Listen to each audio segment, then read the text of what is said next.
Hi friends, आप सभी का आपके अपने यूट्यूब चैनल यूपीएससी इन्फो 24 में स्वागत है। तो दोस्तों, हम उम्मीद करते हैं कि आप सभी लोग स्वस्थ होंगे और खुश होंगे। फ्रेंड्स, ये जो वीडियो है बीपीएससी प्रैक्टिस सेट 17 है। तो अगर आप प्राइमरी टीचर बनना चाह रहे हैं बिहार में, तो ये वीडियो आपके लिए महत्वपूर्ण साबित होने वाला है। दोस्तों, वीडियो के अंत तक बने रहिए। वीडियो पसंद आए तो वीडियो को लाइक और चैनल को जरूर सब्सक्राइब करिए। तो दोस्तों, स्टार्ट करते हैं आज का पहला नंबर क्वेश्चन, जो 41 नंबर से शुरू होता है और आपका 120 नंबर तक क्वेश्चन जाएगा। अर्थात आपको टोटल 80 क्वेश्चन देखने को मिलेंगे, वो भी 30 से 35 मिनट में। तो स्टार्ट करते हैं आज का पहला नंबर क्वेश्चन। 41 का है, इनमें से कौन सी संक्रामक बीमारी है? इनमें से कौन सी संक्रामक बीमारी है? तो आंसर आपका 3 हो जाएगा। फ्लू संक्रामक बीमारी है। फ्लू क्या है? संक्रामक बीमारी है। आगे देखते हैं 42 नंबर क्वेश्चन। 42 नंबर है, पानी में उपस्थित जीवाणुओं को समाप्त करने के लिए निम्नांकित में किसका उपयोग किया जाता है? निम्नांकित में से किसका उपयोग किया जाता है? तो आंसर आपका 1 के साथ जाएगा। किसका उपयोग किया जाता है? तो क्लोरीन का उपयोग किया जाता है। अगला क्वेश्चन देखते हैं 43 नंबर क्वेश्चन। अच्छा क्वेश्चन है और पेपर में आने की संभावना है। चांद पर कदम रखने वाला पहला व्यक्ति था। चांद पर दोस्तों पूछा जा रहा है, तो आंसर हो जाएगा आपका नील आर्मस्ट्रांग। क्या हो जाएगा आंसर? नील आर्मस्ट्रांग आपका आंसर हो जाएगा। आगे चलते हैं 44 नंबर क्वेश्चन देखते हैं। क्वेश्चन है, नीचे 2 वक्तव्य दिए गए हैं, एक को अभिकथन ए तथा दूसरे को कारण आर कहा गया है। नीचे दिए गए कूट की सहायता से सही उत्तर का चयन करना है। अभिकथन ए कह रहा है, नायलॉन कपड़ों के निर्माण हेतु बहुत प्रचलित हुआ। कारण कह रहा है, नायलॉन रेशा प्रबल, प्रत्यास्था और हल्का था। यह चमकीला और धुलने में सुगम था। तो इसमें से कौन सा सही हो जाएगा 44 का? तो आप देख रहे हैं, इधर थोड़ा ऊपर कर लेते हैं। तो इसका कौन सा आंसर हो जाएगा? तो आर कह रहा है आपका कि इसमें से जो आंसर हो जाएगा, ए और 2 सही है, ए वाला सही है, एक सही है। ए और आर दोनों सही है और आर जो है ए की सही व्याख्या करता है। ए और आर दोनों सही हैं, दोनों सही हैं दोस्तों। और आर जो है ए की सही व्याख्या करता है। व्याख्या किस प्रकार कर रहा है कि इसमें नायलॉन के बारे में ही बताया गया, तो ये नायलॉन के विशेषता को बता रहा है, उसके बारे में कुछ और बता रहा है, इसलिए ये उसकी व्याख्या सही कर रहा है। तो इसलिए आपका कथन एक सही है, ये याद रखिएगा। आगे देखते हैं 45 नंबर क्वेश्चन आपका है, भोजन के बड़े बड़े पोषक तत्वों को साधारण तत्वों में कौन सा तंत्र बदलता है? भोजन के बड़े बड़े तत्वों को साधारण तत्वों में कौन सा तंत्र बदलता है, ये बताना है आपका 45। तो 45 का आंसर क्या हो जाएगा दोस्तों? बी सही हो जाएगा। दूसरा सही हो जाएगा आपका पाचन तंत्र। कौन है? तो पाचन तंत्र है जो बड़े कणों को छोटे छोटे मतलब कणों में बदलता है, साधारण कणों में। वो पाचन क्रिया का ही एक अंग है। तो आपका आंसर हो जाएगा पाचन तंत्र बदलता है। आगे चलते हैं 46 नंबर क्वेश्चन। निम्नांकित का मिलान करें, निम्नलिखित का मिलान करें। आपका रोग दिया है और उसके बाद रोगाणु जो है, रोग कारक जो सूक्ष्मजीव है वो है, आपको बताना है। तो दोस्तों, इसमें आपको जो मिलान करना है, पहले देखिए इन्फ्लुएंजा दिया है, इन्फ्लुएंजा दिया है और इसके बाद अतिसार दिया है, टाइफाइड दिया है और इसके बाद इधर प्रोटोजोआ, जुआड़ू, अतिसार, ये सब है। तो इसका जो आंसर हो जाएगा दोस्तों, इधर देखते हैं कथन दिया होगा, तो इसका जो आंसर हो जाएगा वो आपका 1 सही हो जाएगा। 1 आपका सही है। तो पहले का आपका सही है, ठीक है, पहले का सही है। तो इसमें आपको देखने को मिलेगा 1 का दूसरा, बी का तीसरा, ऐसे कर कर है। तो इसमें कुछ गड़बड़ है दोस्तों, थोड़ा सा रुकिए। तो दोस्तों आगे देखते हैं, इसको मिलान कर लेते हैं यहीं पे, वहाँ पे ए छोड़ दिया है। तो इसमें हम देखते हैं इन्फ्लुएंजा जो है, इसका मिलान करेंगे तो ए का मिलान हो जाएगा आपका 3 से हो जाएगा। जो इन्फ्लुएंजा होता है वो भी मतलब विषाणु से होता है, तो ए का मिलान 3 से करेंगे।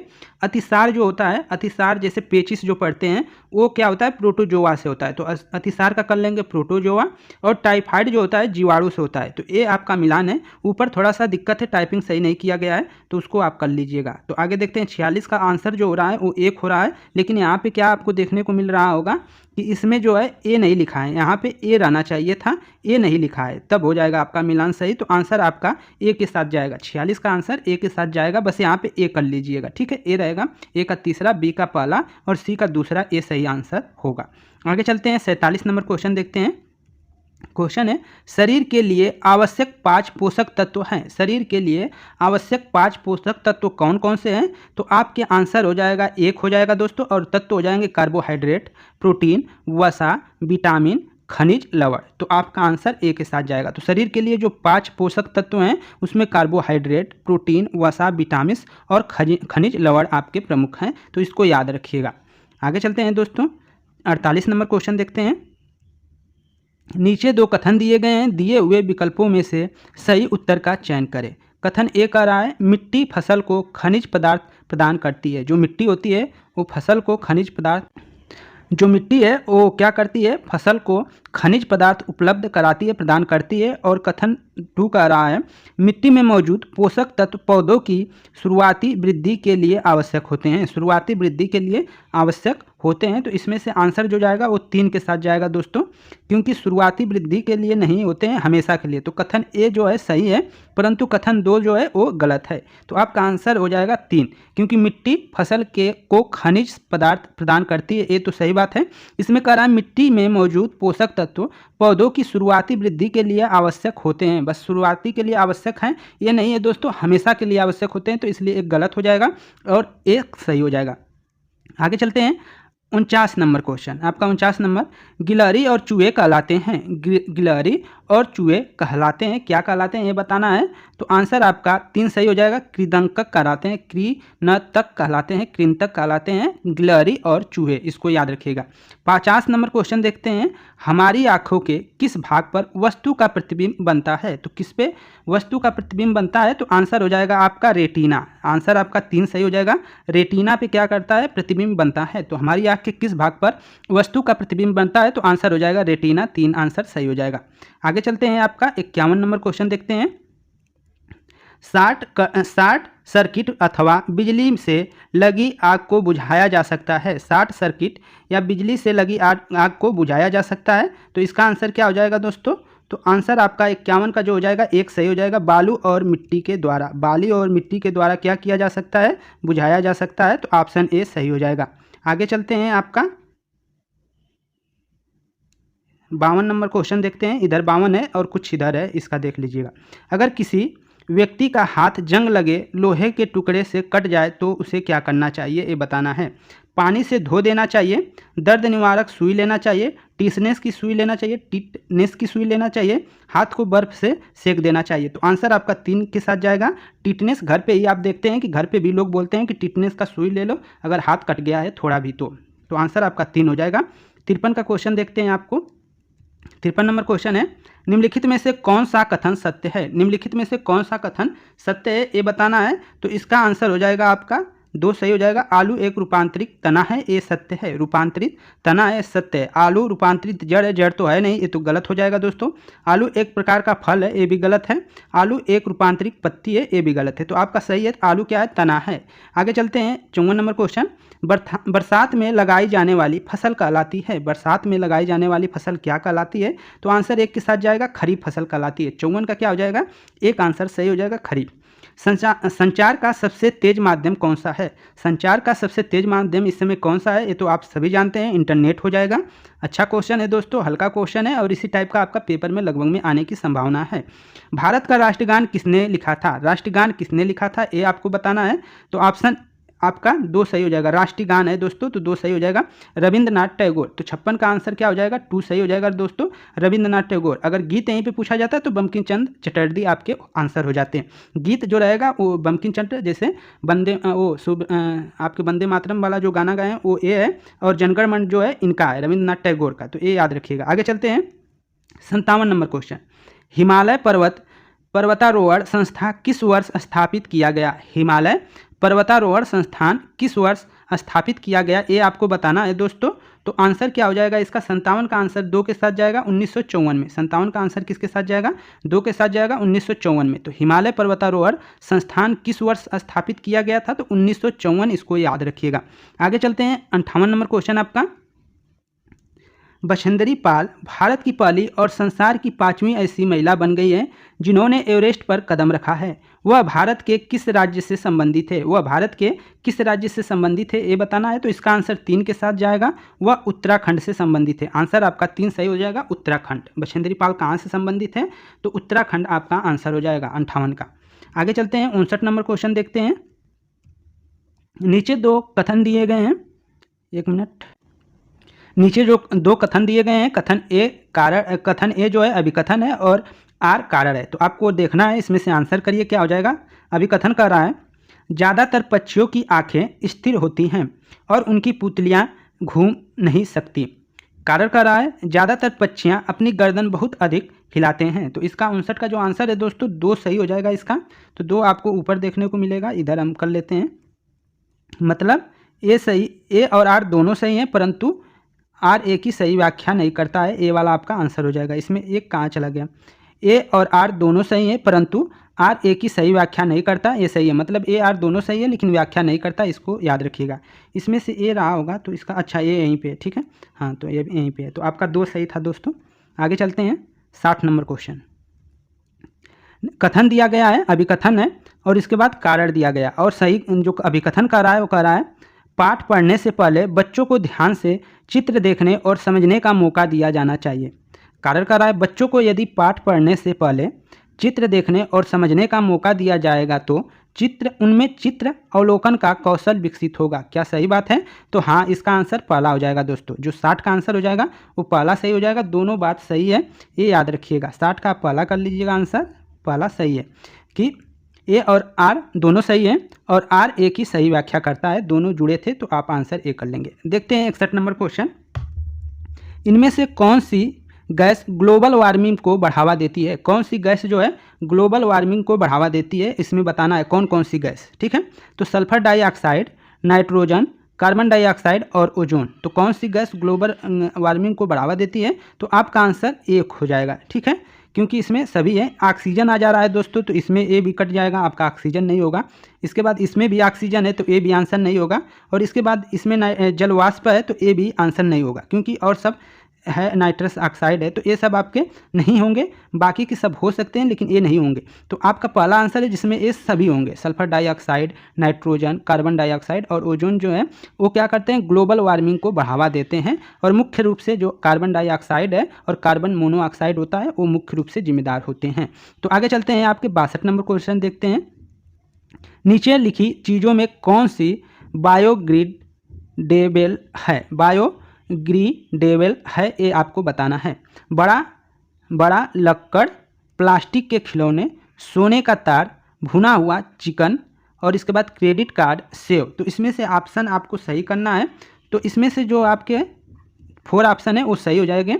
इसमें से 1, 4 और 6, एक जो है ए, 4 और जो है 6 क्या है वो सही हैं, बाकी के सब नहीं होंगे। तो पूछा था क्वेश्चन के बायोडिग्रेडेबल हैं, बायोडिग्रेडेबल हैं, ये आपको याद रखना है। तो इसमें से जो बायो से जुड़े हैं उनको आपको बताना है। तो उसमें से सभी जो बायो से जुड़े हैं वो देख रहे हैं आपको, ठीक है। ये सब बायो से नहीं है तो इसमें आपको याद रखना है, ठीक है।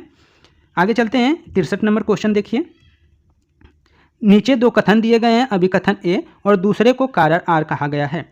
नीचे दिए गए कूट की सहायता से सही उत्तर का चयन करना है। तो दोस्तों आप 63 इधर है तो आप यहाँ आ जाइए, यहाँ पे आप आ जाइए, ठीक है। अब इधर देखिए ध्यान से। तो इसके बाद हम करते हैं अभिकथन, यहाँ पे दिया है। अभिकथन कर रहा है, पौधे और जंतु वायुमंडलीय नाइट्रोजन का उपयोग सीधे नहीं कर सकते। पौधे और जंतु जो हैं वायुमंडलीय नाइट्रोजन का उपयोग सीधे नहीं कर सकते। जब नाइट्रोजन उपयोगी यौगिकों में परिवर्तन हो जाती है तो पौधे इसका उपयोग मिट्टी में से जड़ तंत्र द्वारा करते हैं। तो इसका जो आंसर हो जाएगा दोस्तों वो आपका 2 सही हो जाएगा। 63 का आंसर आपका 2 के साथ जाएगा दोस्तों, कि ए और आर दोनों सही हैं, लेकिन आर जो है ए की सही व्याख्या नहीं करता है, ये आपका सही है। तो एक बार दोबारा देख लीजिए, पौधे और जंतु वायुमंडलीय नाइट्रोजन का उपयोग सीधे नहीं कर सकते। तो सीधे नहीं कर सकते ऐसा क्वेश्चन दिया जा सकता है। और एक दूसरा है कारण कर रहा है, दोनों सही हैं तो दोनों हम याद करेंगे। जब नाइट्रोजन उपयोगी यौगिक में परिवर्तन हो जाती है तो पौधे इसका उपयोग मिट्टी में से जड़ तंत्र द्वारा करते हैं। तो ये भी बात सही है लेकिन व्याख्या नहीं कर रहा है। तो आंसर आपका 2 सही हो जाएगा। आगे देखते हैं 64 नंबर क्वेश्चन। भारतीय संविधान के 92वें संशोधन अधिनियम 1985 के अंतर्गत 10वीं अनुसूची निम्नलिखित में संबंधित है। तो 10वीं अनुसूची किससे संबंधित है ये बताना है। तो 64 का आंसर 3 सही हो जाएगा दोस्तों। दल बदल से संबंधित है, एंटी डिफेक्शन अधिनियम से संबंधित है, ये याद रखिएगा। आगे देखते हैं 65 नंबर क्वेश्चन। किस स्रोत का पानी पीने योग्य होता है? किस स्रोत का पानी पीने योग्य होता है? तो आपका आंसर 4 के साथ जाएगा। 65 का 4, हैंडपंप का पानी पीने लायक होता है। बाकी का भी पी सकते हैं लेकिन उसी तरह नहीं पीते हैं, उसको उबाल कर या किसी तरह पी सकते हैं। आगे चलते हैं दोस्तों, अगला है संविधान का कौन सा अनुच्छेद भारतीय नागरिकों को समानता का अधिकार प्रदान करता है? कौन सा अनुच्छेद समानता का अधिकार प्रदान करता है? तो आंसर आपका 14 हो जाएगा। समानता का अधिकार 14 से 18 तक जो है वो आपका है, तो इसको याद रखिएगा। तो आपका समानता का अधिकार कौन दे रहा है? तो 14 दे रहा है दोस्तों, तो ये 14 आपका आंसर कर लेंगे। समानता का अधिकार कौन प्रदान करता है? तो आंसर कर लेंगे 14। और समानता का एक समता समानता और 14 से 16 तक है शायद, हाँ 14 से 16 तक है, तो उसको याद रखिएगा। आगे चलते हैं। सबसे बड़ा महादेश कौन सा है? सबसे बड़ा महादेश कौन सा है ये बताना है। तो महादेश कौन सा है? तो एशिया आपका हो जाएगा, ठीक है। एशिया महादेश सबसे बड़ा महाद्वीप है, तो इसको याद लिखिएगा। 67 का 2। 68 देखते हैं। भारत का लौह पुरुष किसे कहा जाता है? तो लौह पुरुष किसे कहा जाता है ये बताना है। तो आंसर आपका 1 के साथ जाएगा। सरदार वल्लभ भाई पटेल को लौह पुरुष कहा जाता है। आगे चलते हैं। 69 नंबर क्वेश्चन देखते हैं। ये भी कथन और कारण वाला है दोस्तों, तो कथन देख लेते हैं। कथन है, धमनियों में रक्त का प्रभाव तेजी से व अधिक दाब पर होता है। धमनियों में रक्त का प्रभाव तेजी से व अधिक दाब पर होता है। धमनियों की भित्तियां मोटी और प्रत्यास्था होती है। तो इसका आंसर आपको बताना है। आंसर क्या हो जाएगा? 69 का। तो इसका आंसर दोस्तों 2 सही हो जाएगा। तो 2 देखते हैं कहाँ पे है। दोनों कथन सही हैं लेकिन वो गलत है, व्याख्या गलत है। तो दूसरा इसमें कह रहा है ए और आर दोनों सही है, परंतु आर ए की सही व्याख्या नहीं करता है, तो वो याद कर लीजिएगा। आगे चलते हैं। आपका 72 नंबर क्वेश्चन है आपका, इसको देखिए। 70 नंबर है। मृदा का वर्गीकरण दिया है और कर की प्रकृति दिया है कि कैसा होता है ये बताना है। तो बलुई मृदा दिया है, मृग मृदा दिया है, दुमटी दिया है। तो इसका मिलान करना है कि इसके कण कैसे होते हैं। तो आपका जो आंसर हो जाएगा वो 3 के साथ जाएगा। तो ए का सी मिलान करिए। ए का सी मिलान हो जाएगा। अधिक मात्रा में बड़े कण होते हैं। जो बलुई मृदा होते हैं अधिक मात्रा में बड़े कण होते हैं। अब इसके बाद आपका दूसरा का एक से के साथ जाएगा। अधिक मात्रा में छोटे कण होते हैं। मृग मृदा में अधिक मात्रा में छोटे कण होते हैं, ये याद रखिएगा। दुमटी का जाएगा बी के साथ। तो बड़े और छोटे कणों का लगभग बराबर मात्रा होती है दुमटी में, तो याद रखिएगा। तो आपका आंसर क्या हो जा रहा है? 3 सही हो जा रहा है दोस्तों, ये आपका सही आंसर है, तो इसको मिलान कर लीजिएगा। आगे चलते हैं। 71 नंबर क्वेश्चन। भारत के संविधान के किस भाग को इसकी आत्मा कहा गया है? तो किस भाग को आत्मा कहा गया है? तो प्रस्तावना को आत्मा कहा गया है। तो ऑप्शन 3 सही हो जाएगा। अगर इस तरह भाग दिया रहे, प्रस्तावना आपका रहे, लेकिन तो ये रहेगा। अगर भीमराव अंबेडकर का पूछा जाएगा तो अनुच्छेद जो 32 है संवैधानिक उपचारों का अधिकार, उसको उन्होंने संविधान का आत्मा कहकर संबोधित किया है। तो यहाँ पे आपका प्रस्तावना हो जाएगा, प्रियाम्बुल हो जाएगा, इसको याद रखिएगा। अगर भीमराव अंबेडकर रहता कि भीमराव अंबेडकर ने संविधान की आत्मा किसे कहा है, तो आपका संवैधानिक उपचारों का अधिकार हो जाएगा, जो अनुच्छेद 32 से संबंधित है। आगे चलते हैं। इसमें देखते हैं 72 नंबर क्वेश्चन। निम्नलिखित में से कौन अल्प मात्रा में भी जल को कीटाणु रहित करता है? जल को कौन कीटाणु रहित करता है? तो आपका आंसर हो जाएगा क्लोरीन। आंसर क्या हो जाएगा? क्लोरीन आपका आंसर हो जाएगा। तो निम्नलिखित में कौन अल्प मात्रा में भी जल को कीटाणु रहित करता है? तो वो है क्लोरीन। क्लोरीन आपको कीटाणु रहित करता है जल को, इसलिए जल में मिलाकर भी रखा जाता है पीने के लिए। आगे चलते हैं। निम्नलिखित में से कौन सा विद्युत का चालक है? कौन सा विद्युत का चालक है ये बताना है। तो इसमें जो ऑप्शन है, रबड़ है, तांबा है, शुद्ध जल है और कांच है। तो दोस्तों शुद्ध जल में नहीं होगा, रबड़ में, अरे तांबा में आपका आंसर सही हो जाएगा। तो कौन विद्युत का चालक है? वो तो तांबा है, तांबा का तार भी होता है, इसको याद रखिएगा। आगे चलते हैं दोस्तों। इनमें से कौन लंबाई मापन का साधन नहीं है? साधन कौन नहीं है लंबाई मापन का, ये बताना है। तो आंसर आपका 2 के साथ जाएगा। आसान क्वेश्चन है। पानी, हाथ हो जाएगा, रस्सी है, मीटर स्केल है, ये तो है, लेकिन पानी से कोई लंबाई मापने का साधन नहीं है। लीटर भले कुछ कर सकते हैं। मूली क्या है? मूली क्या है? जड़ है, तना है, क्या है ये बताना है। तो 75 का आंसर क्या हो जाएगा? 3 सही हो जाएगा। मूली जड़ है दोस्तों, मूली जड़ है, क्योंकि इसको दोबारा से अगर हम बोते हैं तो ये दोबारा से उगता नहीं है, तो मूली क्या हो गई? जड़ हो गई। सिंपल से बात। तना वो होगी जिसको हम दोबारा से बोने पे वो उग जाए, जैसे आलू हुआ, अदरक हुआ, मतलब लहसुन हुआ, ये सब एक प्रकार से तना है, तो इनको याद रखिएगा। आगे चलते हैं। 76 नंबर क्वेश्चन देखते हैं। अगर आपके कपड़ों में आग पकड़ ले तो सुरक्षा की दृष्टि से इनमें से क्या सही नहीं है? आप जहां हैं वहां रुक जाइए, फर्श पर लेट जाइए, अपने हाथों से अपनी चेहरा ढककर लुढ़किए, चारों तरफ दौड़ना शुरू कर दीजिए। पूछा है क्या सही नहीं है? तो दोस्तों आपका आंसर आपका 4 सही हो जाएगा। चारों तरफ दौड़ना शुरू कर दीजिए, एक गलत बात है, तो 76 का आंसर 4 सही हो जाएगा। यही गलत ऑप्शन है, बाकी के सब सही ऑप्शन है, सभी उपाय कर सकते हैं। आगे देखते हैं 77 नंबर क्वेश्चन। निम्नांकित कथन ठंडे मरुस्थल जैसे लेह में घरों के निर्माण से संबंधित है। दिए गए कूट की सहायता से सही उत्तर चयन करें। यह पत्थरों से बनाए जाते हैं, बी कह रहा है इन घरों का भूतल ज़्यादातर जानवरों को रखने के काम आता है। सी कह रहा है कि भूतल पर वायु संचालन के लिए खिड़कियों का निर्माण किया जाता है। तो इसमें से 77 का आंसर क्या हो जाएगा दोस्तों, ए बताना है आपका। तो इसका जो आंसर हो जाएगा एक सही हो जाएगा, ए और बी सही है, बाकी के गलत हैं। ए और बी आपके सही हैं और सी आपका गलत है। तो आगे चलते हैं दोस्तों, 76 नंबर क्वेश्चन। 78 नंबर देखते हैं, 77 हो गया, 78 देखते हैं। सासाराम किस जिला का मुख्यालय है? तो किसका मुख्यालय है? तो आंसर आपका 2 सही हो जाएगा, रोहतास का मुख्यालय है। सासाराम किसका मुख्यालय है? तो आंसर 2 हो जाएगा, रोहतास का मुख्यालय है, इसको कर लीजिएगा रोहतास का। सासाराम का किला जो है वहाँ पे सासाराम प्रसिद्ध है क्योंकि वहाँ शेरशाह सूरी का मकबरा भी है, तो वो याद रखिएगा। नीचे अभिकथन दिया गया है और इसमें कारण दिया गया है, अब उसके कूट की सहायता से सही आंसर करना है। तो अभिकथन ए कह रहा है इस बार रामू ने अपने बगीचे में एक भी पक्षी नहीं आने दिया, पर इस बार तो फलों को कीड़े लग गए। मतलब इस बार रामू अपने बगीचे में एक भी पक्षी नहीं आने दिया, पर इस बार तो जो फल थे उसके, जो आम थे उसमें कीड़े लग गए। कारण कह रहा है पक्षी होते तो कीड़े को खा लेते और इन जो फल है खराब नहीं होते। तो आंसर आपका क्या जाएगा, 79 का 2 हो जाएगा दोस्तों। ए और आर दोनों सही है, परंतु आर ए की सही व्याख्या नहीं करता है, ए वाला आपका सही हो जाएगा। 79 का 2 कर लेंगे आंसर। दोनों कथन सही है दोस्तों, सही बात है, तो सही है। आगे देखते हैं 80 नंबर क्वेश्चन।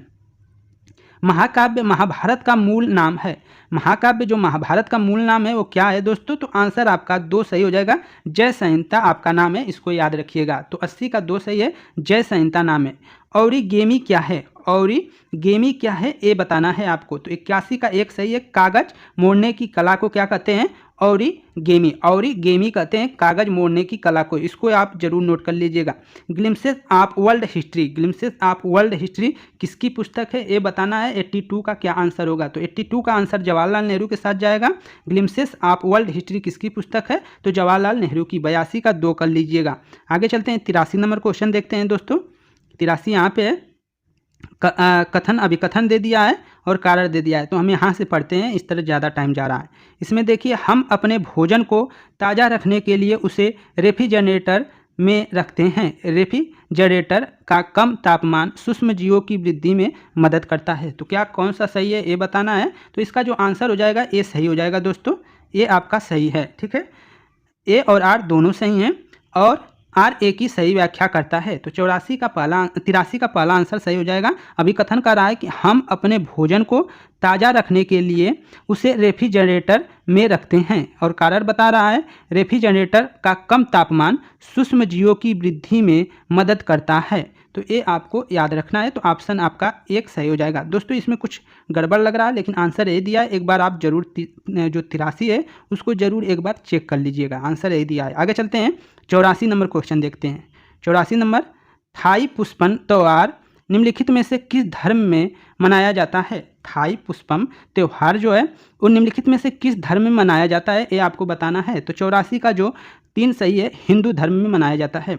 आगे देखते हैं 85 नंबर क्वेश्चन। आपका क्वेश्चन है, भारत के राष्ट्रपति के रूप में सर्वाधिक लंबा कार्यकाल किसका रहा है? तो किसका रहा है दोस्तों? तो आंसर 3 सही हो जाएगा, डॉक्टर राजेंद्र प्रसाद का। 85 का आंसर 3 सही होगा। डॉक्टर राजेंद्र प्रसाद जो थे पहले राष्ट्रपति जो भारत के थे, उनका कार्यकाल अभी तक सबसे ज़्यादा है। आगे देखते हैं, ईवीएम से आ गया क्वेश्चन आपका। 86 नंबर क्वेश्चन है, ईवीएम किसे कहते हैं या ईवीएम का पूरा नाम क्या है? इलेक्ट्रॉनिक वोटिंग मशीन जो इसका पूरा नाम है। तो ये याद रखिए, इलेक्ट्रॉनिक कहाँ है? Electronic voting machine, electronic voting manual machine है। तो दोस्तों 2 हो जाएगा, मशीन वाला आपका 2 कर लीजिएगा। 86 का 2 आंसर सही हो जाएगा। उर्वरक के बारे में कथन दिया गया है, उर्वरक क्या है? उर्वरक के बारे में सही बताना है आपको। उर्वरक रासायनिक पदार्थ है जो विशेष पोषकों में समृद्धि होते हैं। उर्वरक रासायनिक पदार्थ है जो विशेष पोषकों से समृद्ध होते हैं। और ऑप्शन, अच्छा उर्वरक के बारे में यहीं पे आंसर है, अच्छा इसमें है, यहाँ पे आपको करना है, ठीक है, इससे करना है, ठीक। हाँ, उर्वरक एक कार्बनिक लवण है। उर्वरक से मिट्टी को ह्यूमरस प्राप्त होता है। उर्वरक से पादप पोषक जैसे कि नाइट्रोजन, फास्फोरस, पोटेशियम प्रचुरता में होते हैं। तो इसमें से कौन सा सही है? तो 87 का 2 सही है, ए और डी सही है दोस्तों, ए और आपका डी है, ठीक है। उर्वरक जो है ए और डी आपका सही है, इसको देख लीजिए, ए आपका सही है। उर्वरक रासायनिक पदार्थ हैं जो विशेष पोषकों से समृद्ध होते हैं। और डी है, उर्वरक में पादप पोषक जैसे कि नाइट्रोजन, फास्फोरस, पोटेशियम प्रचुरता में होते हैं। तो ये आपको याद रखना है। अगला देखते हैं 88 क्वेश्चन। 88 आ गए दोस्तों हम लोग। पौधों के विकास वृद्धि के लिए सबसे उपयुक्त मिट्टी है, कौन सी मिट्टी है? तो दोमट मिट्टी आपका आंसर हो जाएगा। आंसर एक सही हो जाएगा, दोमट मिट्टी। मिट्टी का 89 क्वेश्चन देखते हैं। मिटका मिट्टी डॉट डॉट होती है, मिटका मिट्टी कैसी होती है ये बताना है 89 का। तो इसका आंसर बी और सी हो जाएगा दोस्तों, हल्की और इसके बाद ज़्यादा पानी रख सकती है। तो ऑप्शन आपका 2 के साथ जाएगा, ऑप्शन आपका 2 के साथ जाएगा। अगला देखते हैं 90 नंबर क्वेश्चन है। एक मांसाहारी जंतु जिसके शरीर पर धारियां होती हैं अपने शिकार को पकड़ते समय बहुत तेजी से भागता है, उसके पाए जाने की संभावना है ध्रुवीय क्षेत्र में, मरुस्थलीय क्षेत्र में, महासागर में, उष्णकटिबंधीय वर्षा वन में। तो कहाँ पाया जाता है? तो आंसर आपका 4 के साथ जाएगा, उष्णकटिबंधीय वर्षा वन में। एक मांसाहारी जंतु है जिसके शरीर पर धारियां होती है, अपने शिकार को पकड़ते समय बहुत तेजी से भागता है, उसे पाया जाने की संभावना है। तो किसमें संभावना है?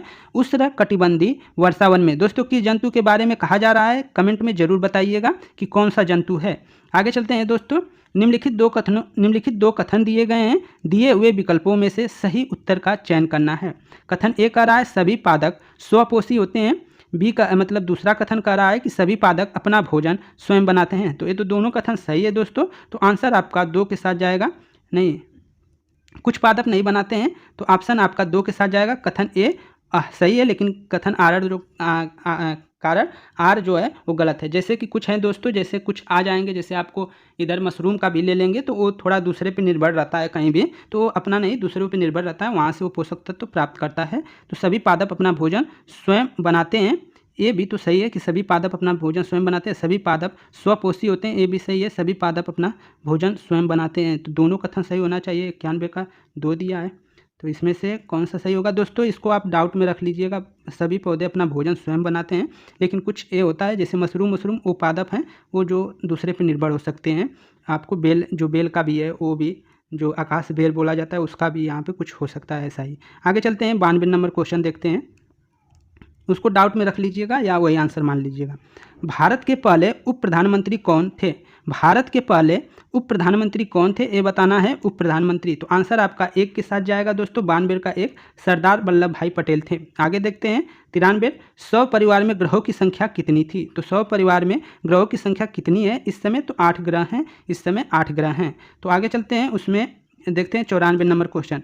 भारत गणतंत्र हुआ था, भारत कब गणतंत्र हुआ था ये बताना है। तो आपका हो जाएगा 26 जनवरी 1950 को। कब गणतंत्र हुआ? 26 जनवरी 1950 को गणतंत्र हुआ। इसीलिए हम लोग क्या मनाते हैं? आपका गणतंत्र दिवस 26 जनवरी को मनाते हैं, इसको याद रखिएगा। तो 94 का 3। आगे देखते हैं 95 नंबर क्वेश्चन। मानव शरीर की सबसे लंबी कोशिका है दोस्तों, मानव शरीर की सबसे लंबी कोशिका कौन है ये बताना है। तो इसका आंसर 3 के साथ जाएगा आपका, तंत्रिका कोशिका। जो तंत्रिका कोशिका है वो मानव शरीर की सबसे लंबी कोशिका है इनमें से, तो ऑप्शन आपका 3 के साथ जाएगा। आगे देखते हैं 96 नंबर क्वेश्चन। 96 इधर आ गया। 96 नंबर है, मुख्तारपुर गांव में रहने वाली के घर में रंग बिरंगे धागों का ढेर लगा रहता है। उसका गांव पोचमपल्ली के कस्बे के पास है जहां ज़्यादातर परिवार बुनकर हैं, इसलिए इस बुनाई को पोचमपल्ली नाम से पहचाना जाता है। यह पोचमपल्ली बुनाई भारत के किस राज्य से संबंधित है ये बताना है आपको। तो आंसर आपका तेलंगाना हो जाएगा दोस्तों, 3 सही हो जाएगा, तेलंगाना। 96 का आंसर 3 है, तेलंगाना। जो पोचमपल्ली जो बुनाई है वो किस राज्य से संबंधित है? तो तेलंगाना आपका आंसर हो जाएगा। 97 नंबर क्वेश्चन देखते हैं। चीन और भारत के बाद तीसरा सबसे बड़ा आबादी वाला देश कौन है? अभी तो जानते हैं इस समय भारत पहले पे चल रहा है, चीन दूसरे पे हो गया, लेकिन तीसरा कौन है ये आपको बताना है। तो 97 का आंसर 2 जाएगा दोस्तों, संयुक्त राज्य अमेरिका आपका आंसर हो जाएगा। 2 सही है, संयुक्त राज्य अमेरिका तीसरा हो जाएगा। आगे देखते हैं 98 नंबर क्वेश्चन। कौन सी गैस जलने में सहायता करती है? तो कौन सी गैस जलने में सहायता करती है? तो ऑक्सीजन। ऑक्सीजन नहीं रहेगा दोस्तों तो कोई चीज़ जलेगा ही नहीं, तो आंसर आपका 3 हो जाएगा, ऑक्सीजन। 99 क्वेश्चन। अचार को लंबी अवधि तक रखना हो तो क्या करते हैं? पानी डालकर रखना चाहिए, पानी अंश निकाल देना चाहिए, पानी का अंश निकाल देना चाहिए, पानी खोलाकर डाल देना चाहिए, पानी थोड़ा तेल मिलाकर डाल देना चाहिए। तो आंसर आपका 2 सही हो जाएगा, 99 का 2, कि पानी का अंश निकाल देना चाहिए, इसीलिए धूप में भी रखा जाता है, याद रखिएगा। आगे देखते हैं 100 नंबर क्वेश्चन। ये क्वेश्चन बार बार पूछा जाता है। बिहार और उड़ीसा का विभाजन किस वर्ष हुआ था? बिहार और उड़ीसा का विभाजन किस वर्ष हुआ था, ये आपको बताना है। तो आंसर क्या हो जाएगा दोस्तों? 1236, अरे 1936 में हुआ था, ये याद रखिएगा। 100 का 2 हो जाएगा, 1936 में आपका आंसर हो जाएगा। और वो दोनों कब बने थे? तो 22 मार्च, याद रखिएगा 22 मार्च 1912 में बना था। और 12 में 3 का गुणा कर लीजिएगा दोस्तों, तो हो जाएगा 36। तो आपका याद रखिएगा 12 तिहाई 36, तो 36 में आपका उड़ीसा बना था, ये याद रखिएगा। इसको हटा दीजिएगा, ये तो वही रहेगा कॉमन 19 में। तो 36 में ये हुआ था, मतलब 24 साल बाद फिर उड़ीसा बना था, इसको याद रखिएगा। अगला है 101 नंबर, चावल का कटोरा कहा जाता है, किस राज्य को चावल का कटोरा कहा जाता है, ये बताना है। तो 101 का जो आंसर है 4 सही हो जाएगा, आंध्र प्रदेश को कहा जाता है। तो चावल का कटोरा किसे कहा जाता है? आंध्र प्रदेश को कहा जाता है।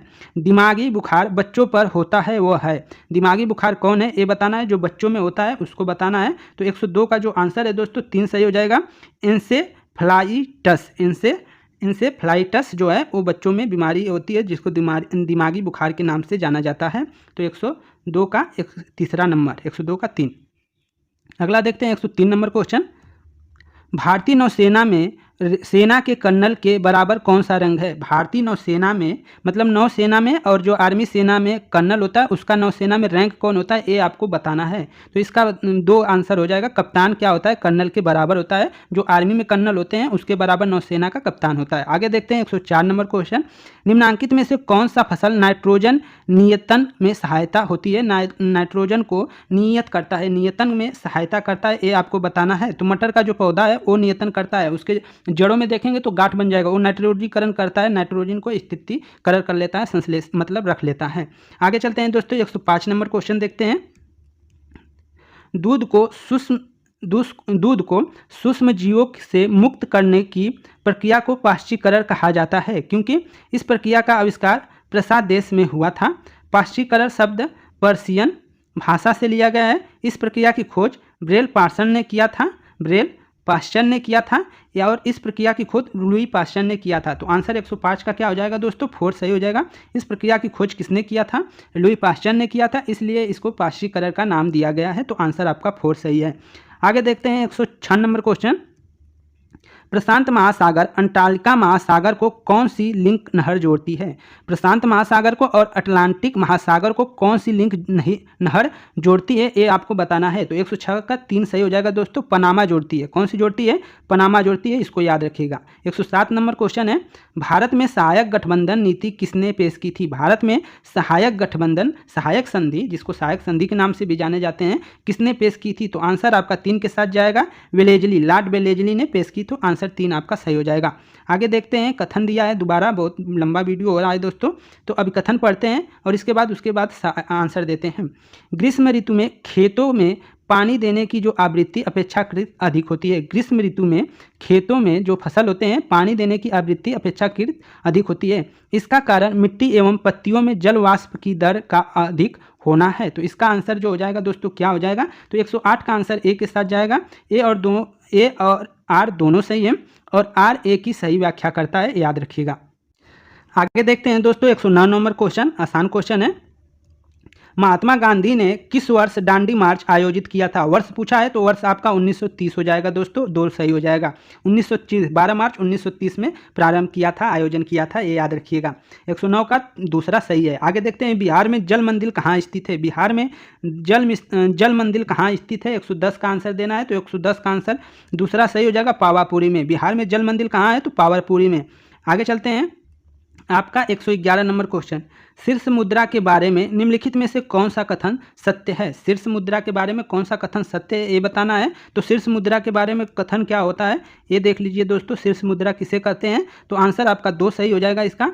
शीर्ष मुद्रा यह कई जीवों जैसे कृमि और कृत्रों को आवास प्रदान करती है। तो इसमें क्या था क्वेश्चन? 111 का शीर्ष मुद्रा था, क्या था? गलत पढ़े क्या हम? शीर्ष मुद्रा के बारे में कौन सा कथन सही है, कौन सा कथन सत्य है, यही बताना है। शीर्ष मुद्रा, ये तो यही है दोस्तों। हम सोचे इकोनॉमिक्स का क्वेश्चन है क्या, तो इसका आंसर यही सही हो जाएगा दोस्तों। यह कई जीवों जैसे कृमि और कीटकों को आवास प्रदान करती है। आगे देखते हैं 12 नंबर क्वेश्चन 112। निम्नांकित में से कौन अक्षांश रेखा भारत से होकर गुजरती है? निम्नांकित में से कौन अक्षांश रेखा भारत से होकर गुजरती है, ये बताना है। तो 112 का 2 हो जाएगा दोस्तों कर्क रेखा। 112 का 2 सही हो जाएगा, कर्क रेखा गुजरती है। 112 का 2 सही कर लीजिएगा, कर्क रेखा। आगे देखते हैं 113 नंबर क्वेश्चन आपका है, सौरमंडल का सबसे बड़ा उपग्रह कौन है? सौरमंडल का सबसे बड़ा उपग्रह बताना है दोस्तों। तो उपग्रह जो 113 का हो जाएगा दोस्तों 4 सही हो जाएगा, गैनीमीड, जो गैनीमीड है और सौरमंडल का सबसे बड़ा उपग्रह है। आगे देखते हैं 114 नंबर क्वेश्चन आपका। 114 का जो ऑप्शन क्वेश्चन है, द्वीप के लक्षद्वीप समूह की उत्पत्ति कैसे हुई? द्वीपों के लक्षद्वीप समूह की उत्पत्ति कैसे हुई? तो 114 का आंसर 3 सही हो जाएगा, मूंगा मूल द्वारा जो होगा ये आंसर हो जाएगा। 114 का 3 कर लीजिए। आगे देखते हैं, ब्रिटिश राज्य में भारत के पहले गवर्नर जनरल कौन थे? ब्रिटिश राज्य में भारत के पहले गवर्नर जनरल कौन थे, ये आपको बताना है। 115 देख रहे हैं हम लोग। ब्रिटिश राज्य में भारत के पहले गवर्नर जनरल कौन थे? तो आंसर आपका 115 का 3 हो जाएगा दोस्तों, लॉर्ड विलियम बेंटिंग है भारत के प्रथम गवर्नर जनरल। 1857 की जो क्रांति हुई थी उसी के बाद में गवर्नर जनरल जो बने थे वही हैं। तो लॉर्ड विलियम बेंटिंग आपके प्रथम गवर्नर जनरल हो जाएंगे, इसको याद रखिएगा, ठीक है। आगे देखते हैं 116 नंबर, कल्पना करें कि आप एक पर्वतारोहण यात्रा पर जाने की योजना बना रहे हैं और आपको यात्रा में ज़मीन पर बिछाने के लिए टेंट के लिए उपयुक्त पदार्थ कपड़ा का चुनाव करना है। आप निम्न में से किस सामग्री का चुनाव अपने टेंट के लिए करेंगे? तो कौन सा का चुनाव करेंगे? तो इसका जो आंसर हो जाएगा दोस्तों आपका 4 सही हो जाएगा, दो तह वाली प्लास्टिक सीट का उपयोग करेंगे, 2 तह वाली प्लास्टिक सीट का उपयोग करेंगे। आगे देखते हैं 117 नंबर क्वेश्चन, सौरमंडल का सबसे गर्म ग्रह कौन सा है? तो सौरमंडल का सबसे गर्म ग्रह जो है वो है आपका शुक्र। शुक्र आपका गर्म ग्रह है सौरमंडल का, और इसको पृथ्वी की बहन भी बोला जाता है, जुड़वा बहन। आगे देखते हैं 118 नंबर क्वेश्चन, भारत का पहला जीवमंडल रिजर्व कौन सा है? भारत का पहला जीवमंडल रिजर्व कौन सा है ये बताना है। तो 118 का जो आंसर है दोस्तों 2 सही है आपका, 2 आपका हो जाएगा नीलगिरी जीवमंडल रिजर्व। नीलगिरी जीवमंडल रिजर्व आपका आंसर हो जाएगा। 119 क्वेश्चन देखते हैं, यहाँ 119 है, उस भारतीय परमाणु भौतिक शास्त्र को पहचानिए जो Tata institute of fundamental research के संस्थापकीय निदेशक और भौतिक शास्त्र के प्रधाध्यापक थे। तो उसको आपको ज्ञात करना है। तो इसका जो आंसर हो जाएगा दोस्तों 1 सही हो जाएगा। ये किसके बारे में बोला जा रहा है? तो ये होमी जहांगीर भाभा के बारे में बोला जा रहा है। आगे देखते हैं 120 नंबर क्वेश्चन, कूट की सहायता से आपको आंसर करना है, रिक्त स्थानों की पूर्ति करना है, ये ध्यान रखिए। मेरी एक बहन है, मेरी बहन सुन नहीं सकती, मेरी बहन पियानो बजा सकती है, मेरी बहन डाट है, अजीब है, अनूठी है, निर्जन है, मुझसे है। तो इसका क्या हो जाएगा आंसर? तो आपका 120 का 2 हो जाएगा सही, अनूठी है दोस्तों, क्योंकि वो सुन नहीं सकती लेकिन पियानो बजा सकती है। तो ऑप्शन 2 सही है। तो दोस्तों ये थे